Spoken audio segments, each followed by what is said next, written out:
नमस्कार प्रिय भक्तगण, मैं आपको सुनाने जा रही हूँ संतोषी माता व्रत कथा। आप सभी भक्तगण इसे बहुत ही श्रद्धापूर्वक और प्रेम से सुनिए। बोलो संतोषी माता की जय। शुक्रवार व्रत कथा। सिद्धि सदन सुंदर वदन गणनायक महाराज, दास आपके हम सदा कीजिए जन के काज। जय शिव शंकर गंगाधर, जय जय उमा भवानी, सिया राम की जय कृपा, हरि राधा कल्याणी। जय सरस्वती जय लक्ष्मी, जय जय गुरु दयाल, देव विप्र गौ संत जय जय भारत देश विशाल। चरण कमल गुरुजनों के नमन करे हम शीस, सब घर सुख संपत्ति भरो दीजिए शुभ आशीष। बोलिए संतोषी माता की जय। कथा प्रारंभ। एक बुढ़िया थी, उसके 7 बेटे थे। 6 कमाने वाले व एक निकम्मा था। बुढ़िया माँ 6 के लिए रसोई बनाती, भोजन कराती, पीछे जो बचता वह 7वें को दे देती। परंतु वह बड़ा भोला था, मन में कुछ विचार न करता। एक दिन वह अपनी पत्नी से बोला, देखा मेरी माँ मुझ पर कितना प्रेम करती है। वह बोली, क्यों नहीं, सबका जूठा बचा हुआ जो तुमको खिलाती है। वह बोला, भला ऐसा भी कहीं हो सकता है? मैं जब तक अपनी आंखों से न देख लूं मान नहीं सकता। स्त्री ने कहा, देख लोगे तब तो मानोगे। कुछ दिन बाद बड़ा त्योहार आया। घर में 7 प्रकार के भोजन और चूरमा के लड्डू बने। वह बात जांचने को सिर दुखने का बहाना करके पतला वस्त्र ओढ़कर रसोई घर में सो रहा और कपड़े में से सब देखता रहा। 6 भाई भोजन करने आए। उसने देखा माँ ने उनके लिए सुंदर आसन बिछाया, 7 प्रकार की रसोई परोसी, आग्रह करके उन्हें जिमाया। वह सब देखता रहा। 6 भाई भोजन करके उठे, तब माँ ने उनकी जूठी थालियों में से लड्डू के टुकड़े उठाकर लड्डू बनाए। जूठन साफ कर माँ ने उसे पुकारा, बेटा 6 भाई भोजन कर गए, अब तू ही बाकी है, उठना, कब खाएगा? वह कहने लगा, माँ मुझे भोजन नहीं करना, अब मैं परदेश जा रहा हूँ। माँ ने कहा, कल जाता हो सो अभी जा। वह चल दिया तथा घर से बाहर निकल गया। चलते समय पत्नी की याद आई। वह गौशाला में कंडे थाप रही थी। वहां जाकर बोला, हम जावे परदेश को आवेंगे कछुकाल, तुम रहियो संतोष से धर्म आपनो पाल। वह बोली, जाओ पिया हमरो सोच हटाए, राम भरोसे हम रहें ईश्वर तुम्हें सहाय। देहु निशानी आपनी देख धरू मैं धीर, सुधी हमरी मत बिसारियो रखियो मन गंभीर। बोलिए संतोषी माता की जय।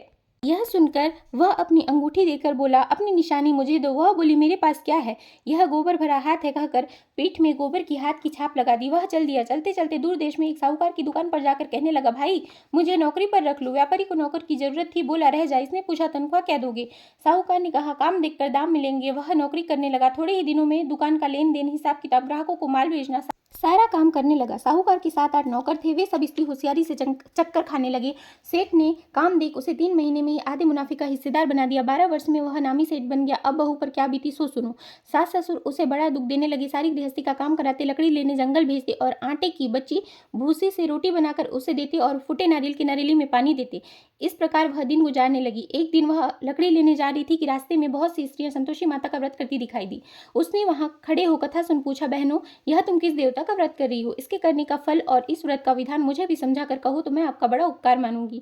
तब एक स्त्री बोली, सुनो, यह संतोषी माता का व्रत है। इसको करने से दरिद्रता का नाश होता है, घर में लक्ष्मी आती है, मन की चिंताएं दूर होती है, घर में सुख और शांति मिलती है, पुत्री को पुत्र मिले, स्वामी बाहर गया हो तो शीघ्र आवे, कुंवारी कन्या को श्रेष्ठ वर मिले, राजद्वार में मुकदमा की जीत हो जावे, कलह कलेश की निवृत्ति हो, सुख शांति आवे, धन और जायदाद का लाभ हो, रोग दूर हो जावे तथा और जो कुछ मन में कामना होवे इस संतोषी माता की कृपा से पूरी हो जावे, इसमें कोई संदेह नहीं है। वह पूछने लगी, यह व्रत कैसे किया जाए, यह भी बताओ तो बड़ी कृपा होगी।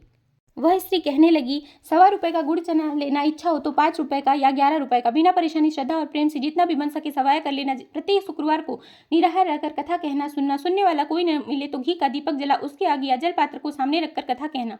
कथा के पश्चात प्रसाद बांटकर स्वयं भी ग्रहण कर केवल एक बार ही भोजन करना। इस दिन घर में कोई भी खटाई न खावे। जब तक कार्य सिद्ध न हो नियम का पालन करना और कार्य सिद्ध हो जाने पर व्रत का उद्यापन करना। 3 मास में माता फल पूरा करती और यदि किसी के ग्रह खोटे हों तो भी माता 3 वर्ष में अवश्य कार्य सिद्ध पूरा करती हैं। फल सिद्ध होने पर ही उद्यापन करना चाहिए, बीच में नहीं। उद्यापन में 2.5 सेर आटे का खाजा, इसी प्रमाण से खीर तथा चने का शाक करना। 8 लड़कों को भोजन कराना, जहां तक हो देवर जेठ भाई बंधु कुटुंब के लड़के को लेना, न मिले अन्य रिश्तेदारों और पड़ोसियों के लड़के को बुलाना, उन्हें भोजन कराकर यथाशक्ति दक्षिणा दे माता का नियम पूरा करना। उस दिन घर में कोई खटाई न खावे। यह सुन बुढ़िया के लड़की की बहू चल दी। रास्ते में लकड़ी बेच उन पैसों से गुड़ चना ले व्रत की तैयारी कर आगे चली। सामने मंदिर देखकर पूछने लगी, यह मंदिर किसका है? सब कहने लगी, संतोषी माता का मंदिर है। यह सुनकर वह मंदिर में जा माता के चरणों में लौटने लगी और विनती करने लगी, हे माता मैं अज्ञानी हूँ, व्रत के नियम नहीं जानती, बहुत दुखी हूँ। हे माता, हे जगत जननी, मेरा दुख दूर करो, मैं तेरी शरण में हूँ। माता को दया आई। एक शुक्रवार बीता कि दूसरा शुक्रवार को पति का पत्र आया, तीसरे शुक्रवार को उसका भेजा हुआ पैसा आ पहुंचा। यह देख जेठ जेठानी मुंह सिकोड़ने लगी, इतने दिनों में पैसा आया, इसमें क्या बढ़ाई है। लड़के ताने देने लगी, काकी के पास तो अब पत्र आने लगा, रुपया आने लगा, अब तो काकी की खातिर बढ़ेगी, अब तो काकी बोलने पर भी नहीं बोलेगी। बेचारी सरलता से कहती, भैया कागज रुपये आना तो हम सबके लिए अच्छा है। ऐसा कहकर आंखों में आंसू भरकर संतोषी माता के मंदिर में मातेश्वरी के चरणों में रोने लगी। माँ, मैंने तुमसे पैसा कब मांगा है, मुझे तो अपने सुहाग से काम है, मैं तो अपने स्वामी के दर्शन और सेवा मांगती हूँ। तब माता ने प्रसन्न होकर कहा, जा बेटी, तेरा स्वामी आएगा। वह खुशी से बावली होकर घर जाकर काम करने लगी। अब संतोषी माँ विचार करने लगी, इस भोली पुत्री को मैंने कह तो दिया कि तेरा पति आएगा, परंतु वह इसे स्वप्न में भी याद नहीं करता, उसे याद दिलाने मुझे ही जाना पड़ेगा। तब माताजी उसके पति के पास जा स्वप्न में प्रकट होकर कहने लगी, साहूकार के बेटे सो रहा है या जाग रहा है। वह कहने लगा, माता सोता भी नहीं हूँ, जागता भी नहीं हूँ, बीच में ही हूँ, कहो क्या आज्ञा है। माँ कहने लगी, तेरा घर वार कुछ है भी या नहीं। वह बोला, मेरे माँ बाप हैं, बहू हैं, भाई है। माँ बोली, भोले पुत्र, तेरी घरवाली घोर कष्ट उठा रही, तेरे माँ बाप उसे बहुत त्रास दे रहे हैं, तू उसकी सुध ले।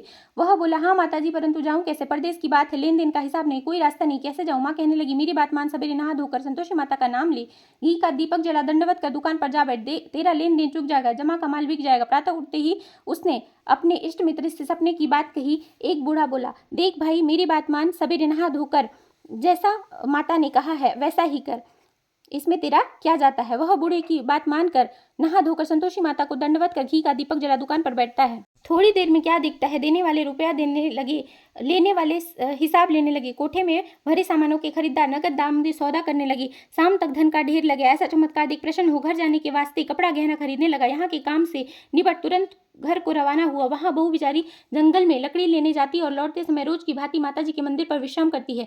कुछ दूरी पर धूल उड़ती देख माताजी से पूछती, हे माता, यह धूल कैसे उड़ रही है। माँ कहती है, पुत्री ऐसा कर, तेरा पति आ रहा है, अब तू ऐसा कर, लकड़ियों के तीन बोझ बना ला, एक नदी के किनारे, दूसरा मेरे मंदिर में और तीसरा अपने सिर पर रखना। तेरे पति को लकड़ियों का गट्ठा देख मोह पैदा होगा, वह यहाँ रुकेगा, नाश्ता पानी बना खाकर माँ से मिलने जाएगा। अब तू लकड़ियों का बोझ उठाकर जाना और बीच चौक में गट्ठा डालकर 3 आवाज लगाना, लो सासू जी लकड़ियों का गट्ठा लो, भूसी की रोटी दो, नरेले के खोपटे में पानी दो, आज मेहमान कौन आया है। बहुत अच्छा माताजी, कहकर वह लकड़ियों के 3 गट्ठे ले आई, एक नदी पर, एक माताजी के मंदिर पर रखा। इतने में ही मुसाफिर आ पहुंचा। सूखी लकड़ी देखकर इच्छानुसार भोजन बना। विश्राम लेकर वह गांव को गया, सबसे प्रेम से मिला। उसी समय उसकी बहू सिर पर लकड़ी का गट्ठा लिए उतावली आती है और आंगन में डाल जोर से 3 आवाजें लगाती है, लो सासू जी लकड़ियों का गट्ठा लो, भूसी की रोटी दो, नारियल के खोपटे में पानी दो, आज मेहमान कौन आया है। यह सुन सास बाहर आई और दिए हुए कष्टों को भुलाने हेतु कहती है, बहू ऐसा क्यों कहती है, तेरा मालिक ही तो आया है, आ बैठ, मीठा भात खा, कपड़े गहने पहन। इतने में ही स्वामी बाहर आता है और अंगूठी देख व्याकुल हो पूछता है, माँ ये कौन है। माँ कहती है, आज 12 वर्ष से सारे गांव में जानवरों की तरह भटकती, घर का कुछ काम नहीं करती, 4 समय आकर खा जाती, तुझे देखकर भूसी की रोटी और नारियल के नरेली में पानी मांग दी। अब वह लज्जित हो बोला, ठीक है माँ, मैंने इसे देखा है और तुम्हें भी देखा है, मुझे दूसरे घर की चाबी दो, अब हम उसमें रहेंगे। तब माँ बोली, ठीक है बेटा, तेरी मर्जी। यह कह चाबी पटक दी। तब उसने दूसरे मकान में जा तीसरे मंजिल के ऊपर का कमरा खोल सामान जमाया, वहाँ राशि ठाट बाट बन गया। बहू सुख भोगने लगी। जब अगला शुक्रवार आया तो उसने अपने पति से कहा, मुझे संतोषी माता को उद्यापन करना है। उसका पति बोला, बहुत अच्छा। तब वह तुरंत ही उद्यापन की तैयारी करने लगी। जेठ के लड़कों को भोजन करने के लिए कहने गई, उन्होंने मंजूर किया, परंतु जेठानी ने अपने बच्चे को सिखाया, देखो रे, भोजन के समय सब लोग खटाई मांगना, जिससे उसका उद्यापन पूरा न हो। लड़के जिमने आए, उन्होंने खीर तथा भोजन पेट भर के खाया, परंतु बात याद आते ही कहने लगे, हमें खीर खाना नहीं भाता, हमें कुछ खटाई दो, भात खाकर अरुचि होती है। बहू कहने लगी, भाई खटाई किसी को नहीं दी जाएगी, यह तो संतोषी माता का प्रसाद है। लड़के उठ खड़े हुए, बोले, पैसे लाओ। भूली बहू कुछ नहीं जानती थी, उन्हें भूल से पैसे दे दिए। लड़के उसी पैसे से इमली खरीद कर खाने लगे। यह देख माताजी ने बहू पर कोप किया। राजा की दूत उसके पति को पकड़ कर ले गए। जेठ जेठानी मनमानी खोटे वचन कहने लगी, साला धन लूट कर ले आया है, अब सब मालूम हो जाएगा। बहू से यह वचन सहन नहीं हुए, रोती हुई माताजी के मंदिर में गई, कहने लगी, हे माताजी, तुमने यह क्या किया, हंसाकर अब क्यों रुलाने लगी।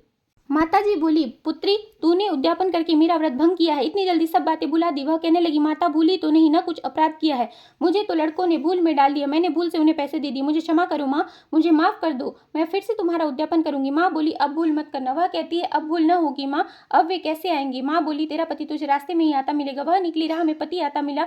वह पूछती है, तुम कहाँ गए थे। वह बोला, इतना धन कमाया, उसका टैक्स राजा ने मांगा था, वह भरने गया था। दोनों प्रसन्न हो घर को गए। कुछ दिन बाद फिर शुक्रवार आया। वह बोली, मुझे फिर से माता का उद्यापन करना है। पति ने कहा, करो। वह फिर से जेठ के लड़कों को भोजन करने को कहने गई। जेठानी ने खरी खोटी सुनाई और सब लड़कों को पहले ही खटाई मांगने को सिखाया। लड़के जीमने आए और लड़के कहने लगे, हमें खीर खाना नहीं भाता, जी बिगड़ता है, कुछ खटाई खाने को देना। वह बोली, खटाई किसी को नहीं दी जाएगी, आना हो तो आओ, यह कहकर ब्राह्मणों के लड़कों को लाकर भोजन कराने लगी। यथाशक्ति दक्षिणा की जगह एक एक मीठा फल उन्हें दिया। इससे संतोषी माता प्रसन्न हुई। माता की कृपा होते ही 9वें मास में उसको चंद्रमा के समान सुंदर पुत्र प्राप्त हुआ। पुत्र को लेकर प्रतिदिन माता जी के मंदिर में जाने लगी। माँ ने सोचा, यह रोज आती है, आज मैं ही इसके घर चलूं। यह विचार कर माता ने भयानक रूप बनाया। गुड़ चलने से सना, मुख ऊपर से सूंड के समान होठों उस पर मक्खियां भिनभिना रही थी। देहरी पर पांव रखते ही उसकी सास चिल्लाई, देखो रे, कोई चुड़ैल डाकिन चली आ रही है, लड़कों इसे भगाओ नहीं तो किसी को खा जाएगी। लड़के भगाने लगे, चिल्लाकर खिड़की बंद करने लगे। बहू एक रोशनदान में से देख रही थी, प्रसन्नता से चिल्लाने लगी, आज मेरी माताजी मेरे घर आई हैं। यह कहकर बच्चे को दूध पीने से हटाती है। इतने में सास का क्रोध फटफड़ा, बोली, मरी रांड, क्या देखकर क्या उतावली हुई है। बच्चे को पटक दिया। इतने में माँ के प्रताप से जहां तहां लड़की ही लड़की नजर आने लगी। वह बोली, माँ, मैं जिसका व्रत करती हूँ वह यही संतोषी माता है। इतना कहकर झट से सारे घर की किवाड़ खुलती है। सबने माता जी के चरण पकड़कर विनती की, हे माता, हम मूर्ख हैं, हम अज्ञानी हैं, हम पापी हैं, तुम्हारे व्रत की विधि हम नहीं जानती।